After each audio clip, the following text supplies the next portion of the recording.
सबसे important subject है कानून की हुक्मरानी। बलगारी का सेट जो है 1.13 अरब रुपए, ग्राफ का सेट 3.38 अरब रुपए। जिस दलदल में हम धंसते जा रहे हैं, इससे निकालेगा वो है रूल ऑफ लॉ। रोलेक्स की घड़ी, एक अंगूठी है, एक पेन है और कफलिंग से 48 लाख रुपए। जितना पाकिस्तान में रूल ऑफ लॉ की धज्जियां उड़ाई गई हैं, मैं नहीं समझता कि पाकिस्तान की तारीख में ऐसा हुआ। 1.25 करोड़ आपने सरकारी खजाने में जमा कराया। टोटल कीमत 5 अरब रुपया तकरीबन ये बनता है। अगर हमने रूल ऑफ लॉ की ना लड़े तो हमारे मुल्क का कोई फ्यूचर नहीं है। Corruption, fraud, embezzlement, Imran Niazi, तुम रंगे हाथों पकड़े गए हो।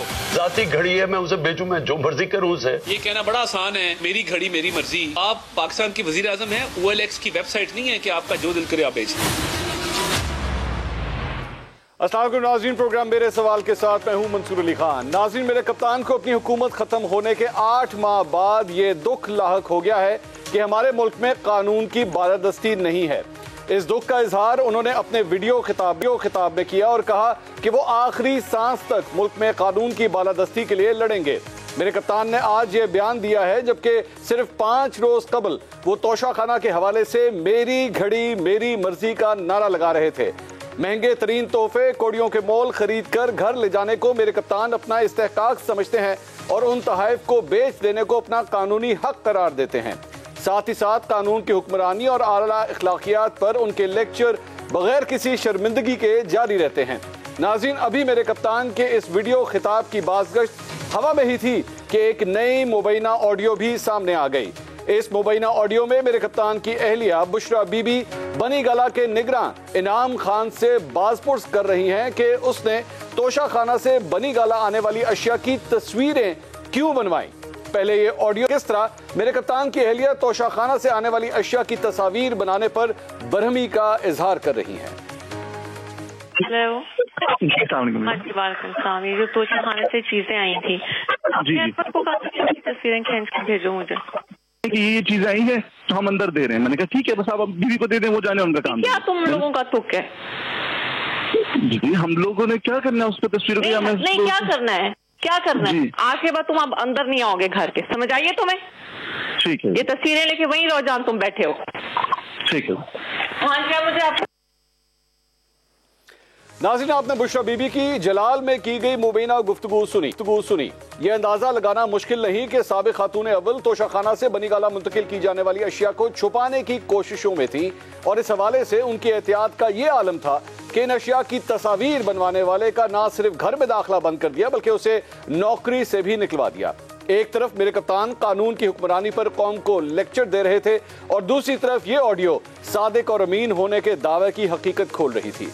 ये नई ऑडियो मेरे कप्तान के लिए नए मसाइल पैदा कर सकती है, हालांकि वो पहले ही बहुत से मसाइल का शिकार हैं।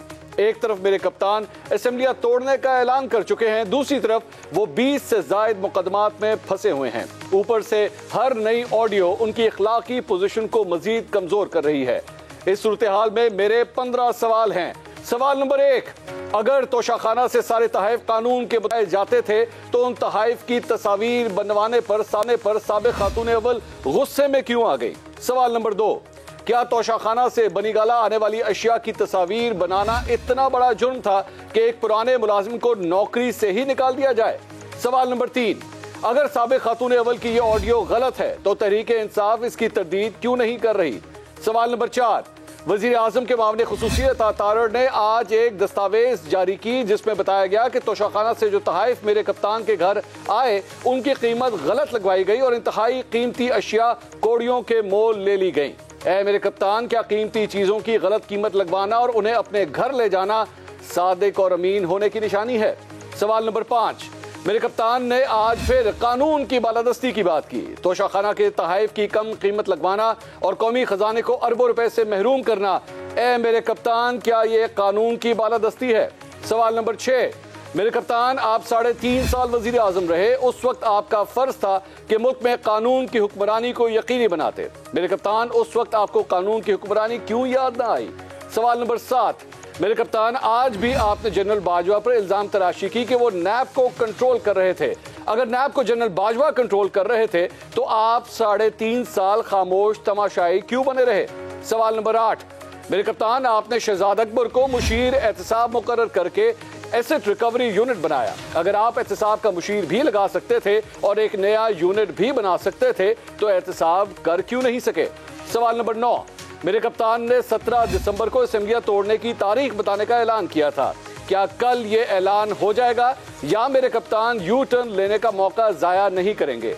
सवाल नंबर 10, खबरों के मुताबिक मुन्नस इलाही ने तहरीक इंसाफ के 5 में से 3 सीनियर रहनुमाओं को कायल कर लिया है कि असेंबलियां तोड़ने में 2 महीने की ताखीर कर दी जाए। क्या कल असेंबलियां तहलील करने की तारीख का ऐलान होगा या ये मजीद 2 महीने कायम रहेंगी?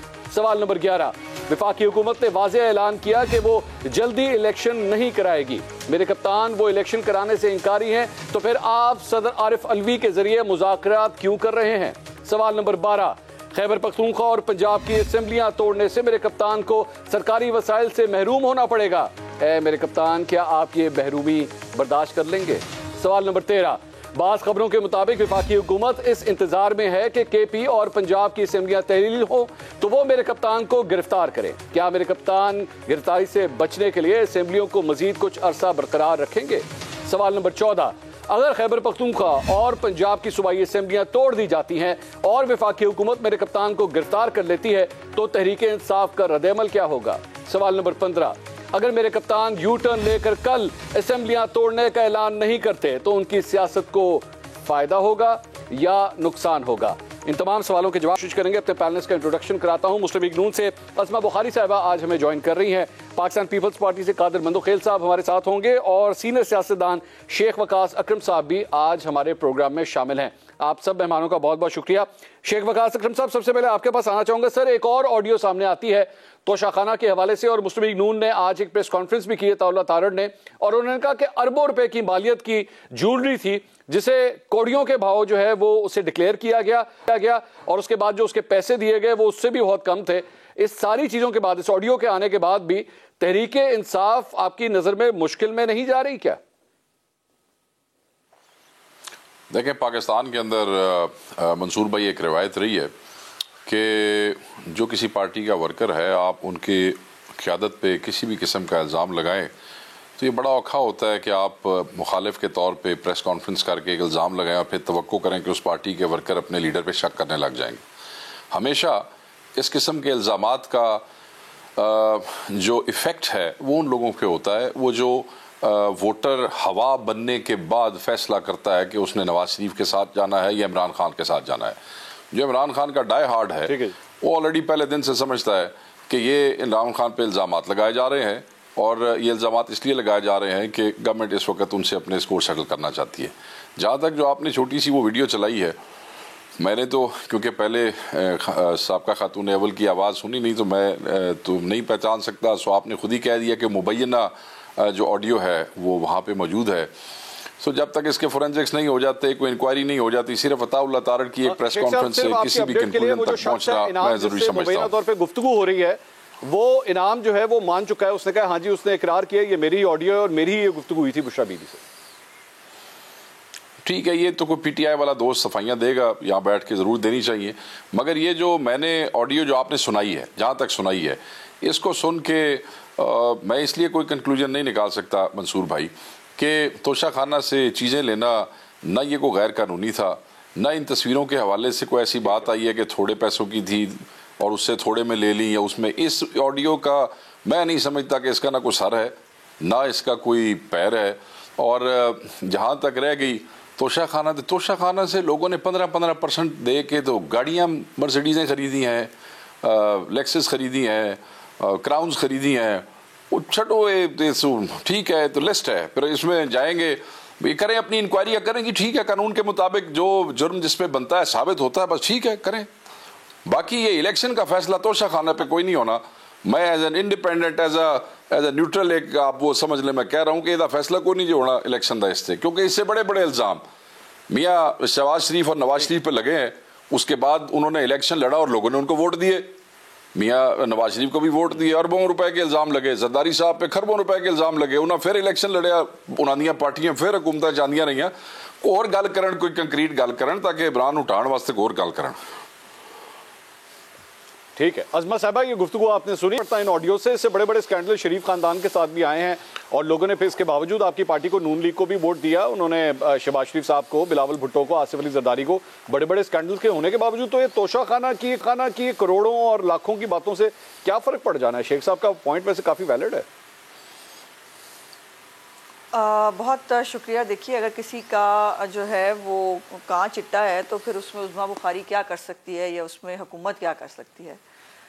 जो बातें इमरान खान साहब करते रहे हैं, जहां अपने आप को वो प्लेस करते हैं, अब वो देखिए, वो सारी दुनिया को चोर डाकू कहते हैं और ख़ुद वो जो है वो मुल्क के सबसे बड़े सादिक और अमीन बनते हैं। और उसके बाद वो दूसरों के लिए, ये आपको याद है कि जब हमारी इनकी हुकूमत आई थी, ये वज़ीर आज़म हाउस में घुसे, वहाँ पे मुर्गियाँ, भैंसें, वो गाड़ियाँ, वो सब बेच दी, हम जो है वो सादगी हो जाएगी और पता नहीं क्या क्या हो जाएगा। यहाँ पर बात तोशा खाना के एक तोहफे की नहीं है, उस तोहफे के साथ 1500 तरह के जराइम एसोसिएटेड हैं। इन तोहफों के साथ जो अंडर इनवाइसिंग की गई, जो दूसरों का मनी ट्रेल मांगते थे, आज उनसे मनी ट्रेल मांगा जा रहा है और वो कच्चे कागज़ की एक पर्ची दिखा रहे हैं। वो कह रहे हैं कि ये हमने जो है वो एक हमने F7 की दुकान से मंगाई थी, ये एक 6 रोड की रावलपिंडी की एक बलाजे की दुकान है, उसमें आप मान लें कि वहाँ पे ये करोड़ों रुपए की जो है वो हुई है। और ये भी ऑन रिकॉर्ड है, ये कभी नहीं हुआ वज़ीर आज़म हाउस के अंदर जो है वो चीज़ें डायरेक्टली उनकी जो है वो बोलियाँ लग जाए और वो जो है वो कभी तोशा खाना में जमा ही ना हो, ये भी कभी नहीं हुआ। दूसरा, लोगों ने बिल्कुल तोहफे लिए, तोहफे लेकर उन्होंने रिटेन किए और कानून के अंदर रिटेन का लफ्ज़ है, कानून के अंदर कारोबार का लफ्ज़ नहीं है। इमरान खान ने इन तोहफों को कारोबार का जरिया बनाया, उसने वो तोहफे बेचे और बेचकर अपनी गुर्बत ख़त्म की, सो कॉल्ड गुर्बत। ज़ाहिर है बहुत सारी ATMs जो हैं जो उनको पालती थी वो उनके साथ नहीं रही, तो उन्होंने अपने आप को जो है वो अपनी गुर्बत मिटाने की कोशिश की। तीसरी बात इंपॉर्टेंट इसके अंदर ये है कि इल्ज़ामात हवा में लगाना। आपने नवाज शरीफ साहब को जो है वो नाअहल तो कर दिया गया था ना ख्याली तनख्वाह के ऊपर, कि वो तनख्वाह ले सकते थे लेकिन नहीं ली। यहाँ पर मामला बिल्कुल ऑल टुगेदर चेंज है।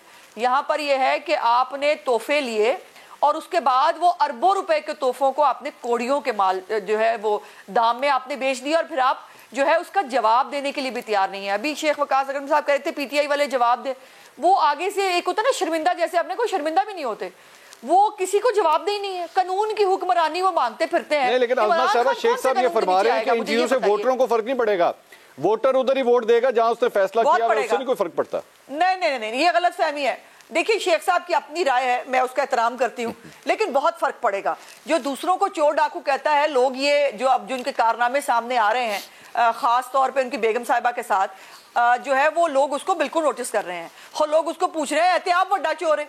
वो अब आपको जहां जहां से लॉन्ग मार्च गुजरा, शेख वकास साहब की जाहिर है यकीनन इनकी नजरों से नहीं गुजरा होगा, वहां पे लोग घड़ी चोर के नारे लगा रहे थे, अभी सिर्फ घड़ी चोरी की बात आई थी। अब ये जो है वो जो बेगम साहिबा के नाम के अरबों रुपए के सेट हैं, बलगारी के हों या जो है वो ग्राफ के हों और बाकी, ये इनके जवाबात जो है वो इमरान खान साहब को देने तो पड़ेंगे। ये तो नहीं हो सकता ना, वो एक कानून की हुक्मरानी, जो मैं सवाल आपको जो बात आखिरी करना चाह रही थी, जो कानून की हुक्मरानी का वो बार बार वावेला करते हैं। मुझे बताइए कि साइफर की इंक्वायरी हो रही है, इमरान खान साहब पेश नहीं होते। उनकी फॉरेन फंडिंग जो उसके अंदर मनी लॉन्ड्रिंग है उसकी इंक्वायरी हो रही है, वो पेश नहीं होते। तोशा खाना की जो है वो मामलात हैं उस पर वो जो जवाब नहीं देते। उसके बाद उनके कुछ जाती मामलात के ऊपर जो है खानदानी मामलात के ऊपर सवाल उठे हैं, वो जवाब नहीं देते। इमरान खान इस मुल्क में कौन से कानून को जवाब दे है? हम सब ने तो जवाब दे लिए, सबके बाओ अजदाद भी आपने खंगा लिए। और मियाँ नवाज शरीफ के ऊपर जो ये कह रहे हैं ना, मियाँ नवाज शरीफ के ऊपर जो है वो आप किसी एक किकबैक का इल्जाम नहीं लगा सके, आपको जो है वो ढूंढ के लाने पड़े जो है वो किस जमाने के जो फ्लैट्स जो थे वो वहां पर जब वो रह रहे थे और उसके बाद 2005 में से सेटलमेंट हुई, इनको वो ढूंढ के लाने पड़े। लाते ना, नवाज शरीफ के खिलाफ लाते। उन्होंने इतनी 1000 किलोमीटर मोटरवेज बनाई थी, उन्होंने इतने सारे प्रोजेक्ट्स लगाए थे, इल्जाम निकाल के ले आते। करप्ट थे ना, लेके आते इल्जाम के, देखें जी ये करप्ट आदमी है, ये देखिए ये इसके किकबैक्स है, इसके ऊपर तो सजा दे, आपको फिर फ्लैट ढूंढ के ना लाने पड़ते। कादिर मंदोखेल साहब, इमरान खान साहब इस वक्त बिल्कुल वही बातें करते हैं जब उन्होंने अभी जो 2-4 इंटरव्यूज दिए हैं, जो खिताबात किए हैं, उनको पहले से इस बात का शक होना शुरू हो गया कि मुझे नाअहल करने का पूरा एक प्रोग्राम बन चुका है।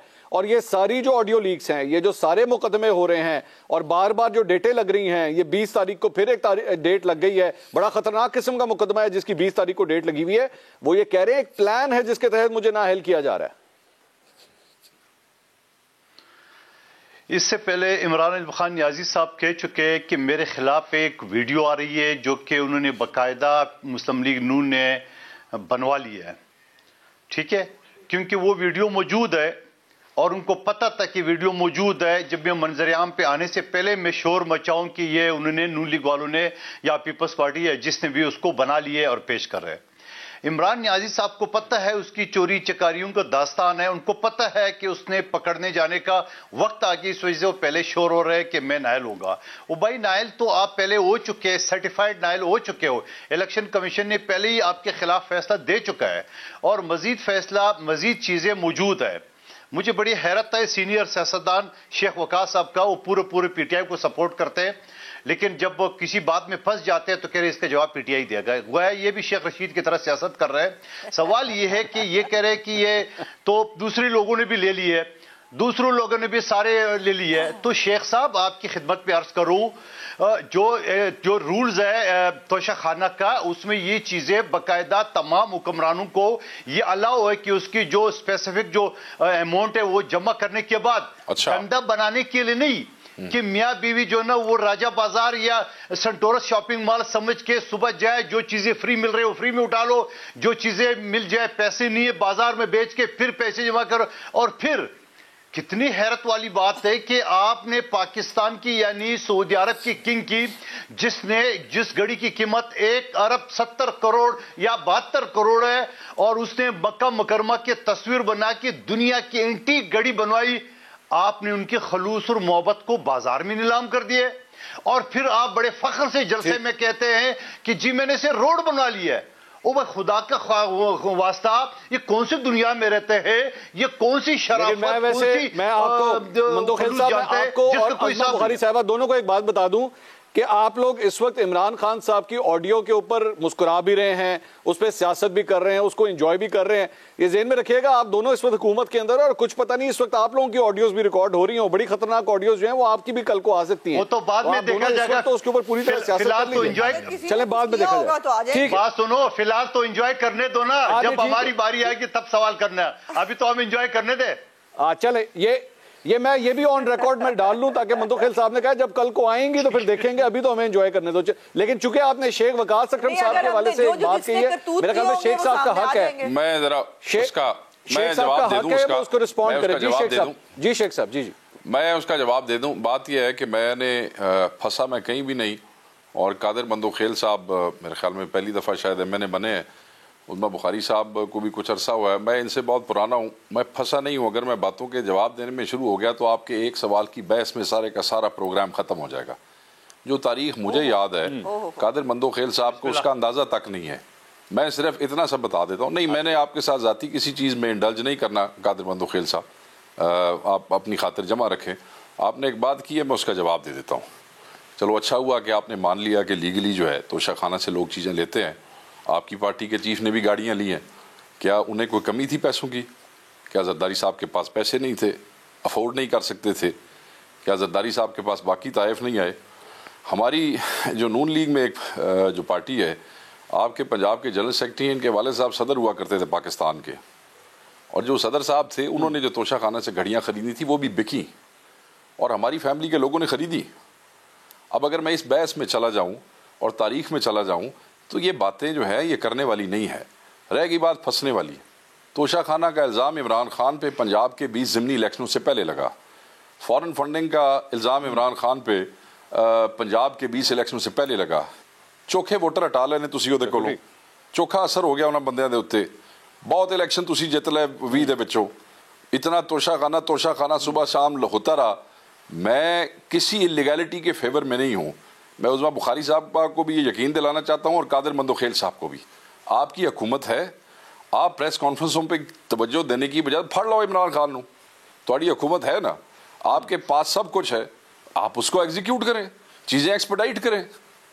इसका तमाशा बनाने से हो सकता है आपको 4 पर्चियां ज्यादा मिल जाएं, मगर जो आप समझ रहे हैं ना कि तोशा खाना में आप कोई चीज हर चौथे दिन ऐड करेंगे तो इमरान खान का वोट गिर जाएगा, या खुदा ना खास्ता इमरान खान की जगह मियां साहब भी होते, मियां नवाज शरीफ भी होते और इमरान खान साहब भी उन पर यह इल्जाम लगा रहे होते, तो शायद उनका को वोट गिर जाएगा। पाकिस्तानी वोटर इस तरह नहीं सोचता है, और उसका प्रैक्टिकल सबूत इन 20 इलेक्शनों में से आपने जो है वो 16-15 इलेक्शन हार के देख लिया है। ये सब इल्जाम उसमें पहले लगे। लेकिन शेख साहब एक सवाल का जवाब दें, शेख साहब एक सवाल का जवाब दें कि अगर जी मैं साहब आपको आता हूं मैं आपके पास, लेकिन शेख साहब अगर 2016 बल्कि 2017 में अगर पैनामा का केस ना आता तो क्या इमरान खान साहब 2018 के इलेक्शन जीत के हुकूमत बना सकते थे आपके ख्याल में? सर मैं आपको अगली बात भी बता देता हूं ना, वो भी बड़ी क्लैरिटी के साथ है। यहाँ पे उस्मा बुखारी साहब ने कहा ढूंढ के लाए, पैनामा कौन ढूंढ के लाया था? मंसूर भाई आप मुझे बताएं। पैनामा का तो मियां साहबान को और नून लीग की फैमिली को इमरान खान से पहले पता लग गया था। पैनामा के अंदर उमर चीमा ने पैनामा लीज के अंदर हेल्प की थी कि नहीं पाकिस्तान से? याद है आपको? बिल्कुल याद है ना आपको? हर मुल्क में अंदर उन्होंने अपना एक, उसके बाद इससे पहले कि पाकिस्तान की कोई भी पार्टी उस पर बात करती, इससे पहले कि पैनामा लीक्स दुनिया में वो होता, मियां साहबान के बच्चों को टीवी के ऊपर लाया गया प्रीएम्प्टिव स्ट्राइक के तौर पे कि नहीं? वो इंटरव्यूज आपने देखे या नहीं देखे? हाँ, मंसूर भाई दसो मैंने बिल्कुल हुए थे। देखे? तो आपको इल्म पर आप कोई ढूंढ के लाया था या आपको खुद पहले पता लग गया था? क्या तारीख, लोग पागल हैं, लोग अंधे हैं, लोगों को पता नहीं है? अब जो आपने उसकी बात की कि फ्लैट का असर पड़ा या नहीं पड़ा, इसमें मैं जी बहुत नहीं हो गया। मुझे आप जवाब, आप मेरा नाम लेके ना बात करती तो मैं जवाब ही ना देता। बात सिर्फ इतनी सी है कि जो आपने मंसूर अभी सवाल किया, मैं आपको उसका भी जवाब देता चलो कि क्या असर। बीबी मैंने गल कर लैन दो, मेहरबानी थोड़ी। बड़ी वाज़ेह सी बात है, आपने कहा जी क्या असर पड़ा। प्रोग्राम में नहीं है ना, हाँ सुन ले, मुझे ना सिर्फ वन लाइनर जी, सिर्फ वन लाइनर मंसूर भाई, मंसूर बोले शेख साहब। मैं डिक्टेट नहीं कर रहा बीबी, मैं नहीं कर रहा, मैं डिक्टेट नहीं कर रहा, बिल्कुल मेरी टोन ठीक है, प्लीज नहीं नहीं आपके साथ तो मैं बात ही नहीं कर रहा, मैं मंसूर साहब से बात कर रहा हूँ। आपकी मेहरबानी, दोनों बड़े शेख साहब बात कंप्लीट कर। आप खातून है, मेरे लिए काबिल एहतराम है, आपकी मेहरबानी। मैं मंसूर साहब से बात कर रहा हूँ, इससे ज्यादा मैं नहीं उस पर। शेख साहब बात, मेरी टोन में कोई ऐसा इशू है? आपके लिए एहतराम है, आपके लिए एहतराम है, आप खातून है, आपके लिए एहतराम है। मैं मंसूर भाई सिर्फ ये कहना चाहता हूँ कि अगर तो मैं नून लीग की ये बात मान लूँ कि एस्टेब्लिशमेंट ने इमरान खान को इलेक्शन रिग करके दिया था, ठीक है, मेरी गल सुन रहे हो मंसूर साहब, तो फिर आपका सवाल बनता ही कोई नहीं। जी मैं सुन रहा हूं सर, प्लीज बात कंप्लीट। अगर तो ये इलेक्शन रिग करके ही हुआ था, अगर ये इलेक्शन रिग करके इमरान खान को दिया गया था, तो फिर उस स्कैंडल का तो असर मियां नवाज शरीफ पे ना पड़ा। इसी तरह बात ना पड़ा, ठीक है। मैं सर मुझे तो अगर उस स्कैंडल की वजह से डिटेल से बात करते हैं, शेख साहब डिटेल से बात करते हैं। मुझे बार बार बड़ी ब्रेक का कहा जा रहा है, बड़ा मेरे से भी बड़ा प्रेशर है सर। मैं नाज़रीन एक ब्रेक लेता हूं, ब्रेक के बाद इसको मजीद डिस्कस करते हैं। साथ ही साथ इमरान खान साहब कल असेंबलियां तोड़ने की तारीख देने जा रहे हैं, इसको भी अभी डिस्कस करना है। एक ब्रेक के बाद हमारे साथ रहिए। Welcome back after the break. Break से पहले बात हो रही थी और शेख वकास अकबर साहब ने एक पॉइंट ये कहा कि ये जो ज़िमनी इंतखाबात हुए थे पंजाब के अंदर, तोशा खाना का केस तो उससे पहले का आया हुआ था, और अगर ये वाकई इमरान खान साहब के लिए इतना परेशान कुन होता तो 15 नशिस्तें मुस्लिम लीग नून ना हारती, पाकिस्तान तहरीक इंसाफ जीतने में कामयाब ना होती। अज़मा बुखारी साहबा, ये तो बड़ा एक वैलिड पॉइंट है। बेशक ऑडियो लीक्स होती रहे, बेशक सब कुछ होता रहे, लेकिन वोटर फिर भी माइल नहीं हो रहा, और अब तो आपके लिए और मुश्किलात हो गई, क्योंकि महंगाई में भी और इजाफा हो चुका है। हमारी मुश्किलात को तो छोड़े, पहले बात ये कर लेते हैं कि मेरा ख्याल है कि हमें थोड़े से हकायक दुरुस्त करने की ज़रूरत है। उस वक्त तक इमरान खान साहब साइफर का ड्रामा लेके चल रहे थे, और वो हकीकी आज़ादी और हम कोई ग़ुलाम हैं और अमेरिका के ख़िलाफ़ वो एक सीसा पलाई दीवार थे, और वो सीसा पलाई दीवार जो है वो अब उससे भी वापस आ चुकी है और बता चुके हैं कि वो हम ऑलरेडी आज़ाद हो चुके हैं। वो उस वक्त उनको गलती लगी थी कि वो आज़ाद नहीं है। और दूसरा ये है कि उसके बाद ये जो तोशा खाना के मामलात हैं, ये जो उनकी खुद के एतराफ़ जुर्म हैं, ये उसके बाद सामने आए हैं। सो वो अगर ये पहले हो गया होता, पाकिस्तानी कौम को इतना पागल अगर कोई समझता है तो वो उसकी गलत फहमी है, फिर वो खुद ही अपनी सियासत पे गौर करें, उस पर हम क्या कहेंगे। लेकिन एक तो 20 साल मुझे भी पॉलिटिक्स में हो गए हैं, तो अगर कोई मतलब मुझे ये नहीं समझ में आता कि अगर कोई सीनियर सियासतदान अभी भी ये समझता है मुल्क के अंदर कि जो इलेक्शंस हैं वो 2018 के मैनेज नहीं थे। वो भाई जिन्होंने किए थे वो खुद मान गए कि हाँ हमसे गलती हुई, वो खुद मान गए। जिनसे करवाए गए, जिन्होंने इलेक्शन लड़े, उनको पता है कि इलेक्शन से पहले क्या हुआ था, इलेक्शन के बाद क्या हुआ था, और ये हुकूमत कैसे बनाई गई थी, कैसे चलाई गई थी। वो इस पर कह रहे हैं कि हम नादिम हैं और हमें नहीं करना चाहिए था, और इसके ऊपर जो है वो और इत्तेहादी बताते हैं कि वो क्या हो रहा है। तो ये अगर किसी को नहीं पता तो फिर वो अच्छी बात है उनके लिए, गुड फॉर हिम।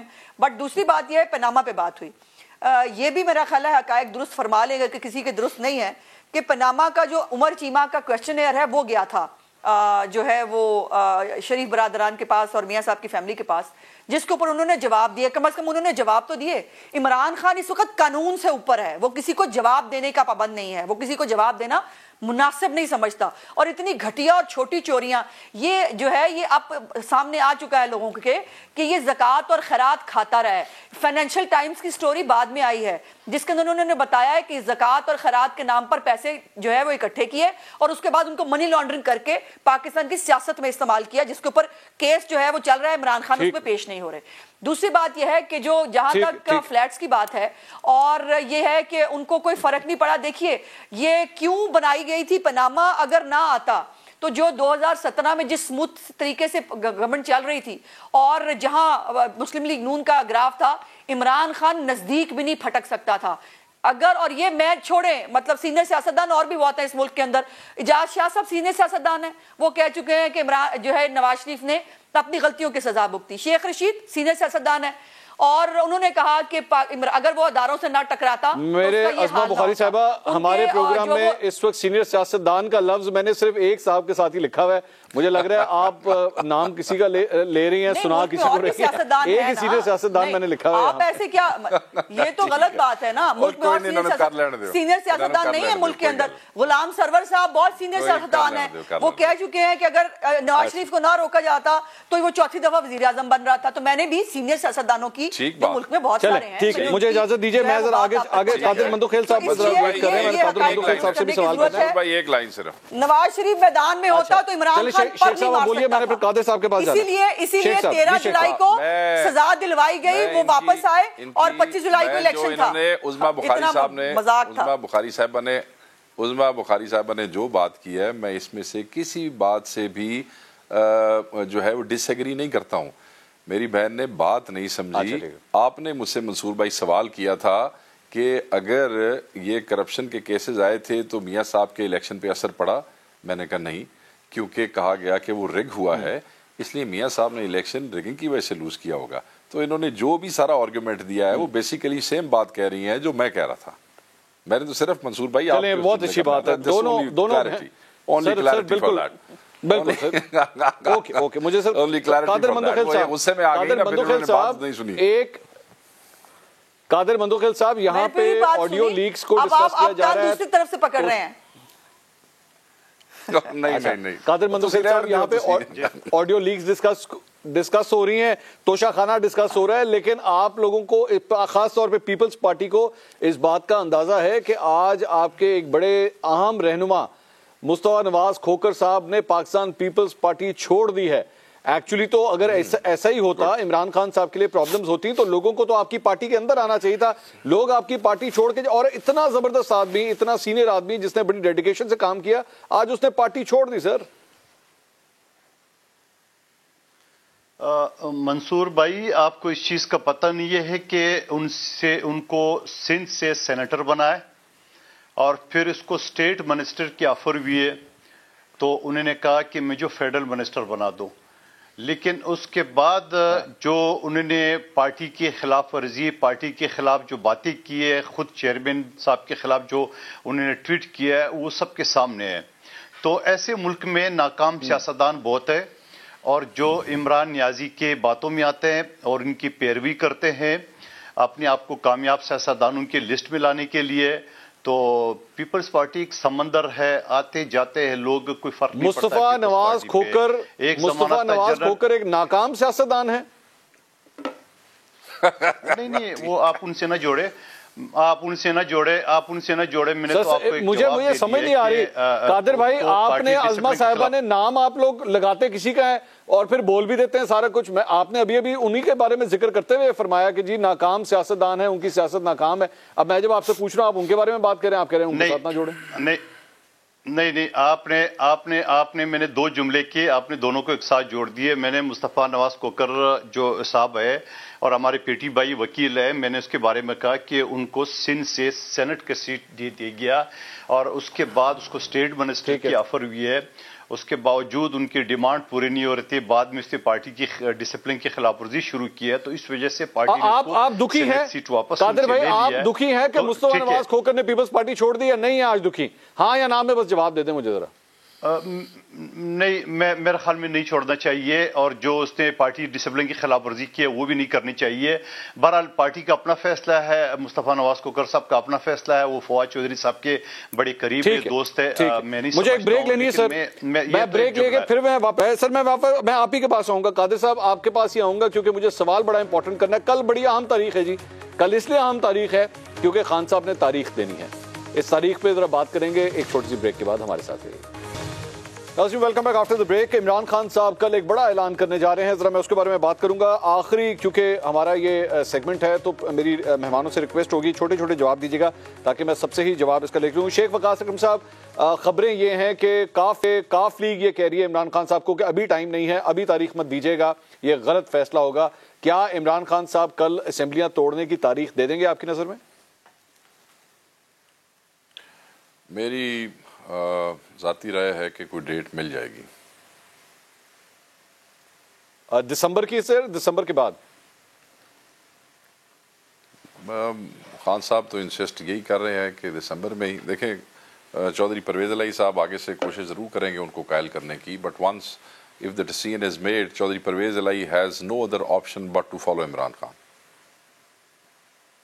ठीक है अज़मा बुखारी साहबा, ये जो कुछ भी हुआ है इसमें एक बात वैसे तय हो गई कि सारे कार्ड्स इमरान खान साहब के हाथ में थे। आप लोगों ने तरीके एतमाद की बात की, एतमाद का वोट लेने की बात की कि जी ये सारे को हम ये करेंगे और हमारे साथ उनके लोग भी राब्ते में। ऐसा कुछ भी नहीं हुआ, आप इनमें से कोई भी ऑप्शन वैसे इस्तेमाल नहीं कर सके? नहीं, ऐसा नहीं है। आपके साथ भी जब हमारा पिछली प्रोग्राम में हमने बात की थी तो आपने कहा कि हम भाग रहे हैं इलेक्शन से और हमें बहुत डर लग रहा है इमरान खान से, इसको हमारी कमजोरी समझाया गया। तो हमने कहा कि ठीक है, ये घोड़ा है, ये मैदान है, आ जाते हैं मैदान में, इमरान खान साहब का शौक पूरा कर देंगे, इलेक्शन वाला जो उनको बहुत शौक आया हुआ है। लेकिन ये होगा नहीं। आज भी मेरी बहुत मुसद्दका ज़राए के मुताबिक आज बहुत गर्मा गर्मी हुई है कैबिनेट की मीटिंग के अंदर भी, और परवेज़ इलाही साहब जो हैं वो भी आज बहुत खुंखार हुए थे और वज़रा जो हैं वो भी आज काफ़ी जो है वो चार्ज थे। सो आज वहाँ पर भी बहुत कुछ हुआ है और अब अगर सब ठीक होता ना तो फिर इतनी मुलाकातें नहीं होती हैं मंसूर। फिर दो दफ़ा मोनस इलाही साहब दरबार आलिया में हाज़िर होते हैं, फिर असद कैसर साहब भागे हुए जा रहे हैं, फिर आरफ अलवी साहब भागे हुए जा रहे हैं। फिर अगर सब ठीक होता तो फिर ऐसे नहीं होता ना, फिर जाहिर है कुछ तो है जिसकी पर्दादारी है। So let's see what ever the decision is. Imran Khan जो कार्ड्स जो है क्या सीने से लगाने हैं उन्होंने और क्या कार्ड्स हैं उनके पास अब अपने आप को बचाने का कार्ड भी नहीं है। सो वो जो है वो पब्लिक में भी उनको बिल्कुल हम फेस करेंगे और जो उन्होंने अमाल नामा उनके माथे पे लिखा गया जिसपे वो स्टे ले लेके जो है वो भागने की कोशिश कर रहे हैं। और फिर ये आखिरी सवाल जो मैं कानूनी छोड़ना चाहती हूँ कि अभी तक तो परवेज इलाही जो है उसके खिलाफ रिव्यू पेंडिंग है। अभी तो बहुत बड़ा क्वेश्चन ऑफ लॉ जो है डिसाइड होना है इस मुल्क के अंदर कि क्या खत जो है, एक खत मोतबर होगा दूसरा नहीं होगा, आप लोगों को सजा दे देंगे लेकिन उनका वोट नहीं गिनेंगे। अभी तो इसके ऊपर बात होनी है और अगर ये इसमें बात हुए बगैर परवेज इलाही साहब ये इख्तियार अगर इस्तेमाल कर भी लेते हैं आखिरी सवाल कादिर मंदोखेल साहब से पूछना चाहूंगा। कादिर मंदोखेल साहब, आपका भी ताल्लुक कराची से है, अगर केपी और पंजाब की असेंबलियां तोड़ दी गई तो सिंध असेंबली के ऊपर भी प्रेशर आएगा कि आप लोग भी सोचेंगे कि हाँ हमें भी असेंबली तोड़ के इलेक्शंस में चले जाना चाहिए? देखिए, पहली बात तो ये कि जिसने यू टर्न को पाकिस्तान में इंट्रोड्यूस करा है, बानी यू टर्न, उनसे आप अभी भी उम्मीद लेके बैठे हुए। दूसरी बात ये, परवेज इलाही ने क्या इमरान नियाजी साहब का एफआईआर काटा? गुजरात के अंदर जो जलसा हुआ क्या बाप बेटा उसमें मौजूद था? लाखों करोड़ों अरबों रुपए के जो इश्तिहारात पंजाब गवर्नमेंट की आ रहे, जो पीटीआई की गवर्नमेंट है, वहां इमरान नियाजी साहब की तस्वीर है, बाप बेटे की तस्वीर है। और फिर उसके अलावा ये जो खबरें मार्च में और अमनी तरक्याती काम करना, ये सारी सबूत काफी नहीं है कि परवेज इलाही साहब नहीं मान रहे उनके साथ। लेकिन बाप ने सिंध की बात की, किस बात पे? हमने तो वहां पीटीआई को 6ठे नंबर पे मेरे सीट पे पहुंचाया। इमरान नियाजी को बकलम खुद हमारे कारकुन ने उसको 10,074 वोटों बहुत बहुत शुक्रिया आज़मा बुखारी साहब, मंदुखेल साहब और शेख वकास अकरम साहब। प्रोग्राम से नाज़रीन अब तक के लिए इतना ही। कल बड़ी अहम तारीख है, कल इंशाल्लाह आपसे दोबारा मुलाकात होगी। अल्लाह हाफिज।